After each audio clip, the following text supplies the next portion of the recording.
వెంకటాపురం వస్తున్న ఆర్టీసీ బస్సుకు పాత్రాపురం గ్రామ శివారులో ప్రమాదం జరిగింది.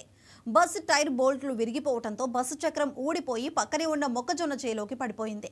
దాంతో మరోవైపు ఉన్న టైర్లోని గాలి పూర్తిగా పోవడంతో బస్సు రహదారిపై ఒకవైపుకు ఒరిగిపోయింది. బస్సులో ప్రయాణిస్తున్న 50 మంది ప్రయాణికులకు ఎటువంటి ప్రమాదం జరగకపోవడంతో అంతా ఊపిరి పీల్చుకున్నారు. బస్సులోని ప్రయాణికులంతా బతుకు జీవుడా అనుకుంటూ బస్ దిగి ఆటోలలో వెళ్లారు.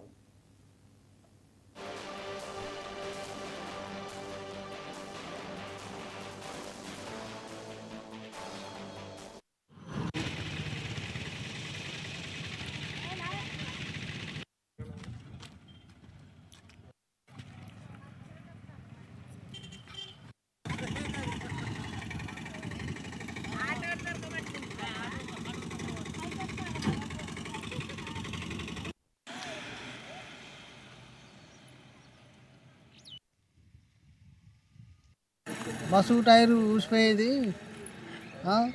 50 మంది ఉన్నాం. బస్సు టైర్ ఊసిపోయి మొక్కజొన్నలో పడ్డది. ఒక టైరు గాలి తగ్గింది. 50 మంది ఉన్నామండి. బస్సు బోర్ర పడితే మొత్తం 50 మంది చచ్చిపోదు. అది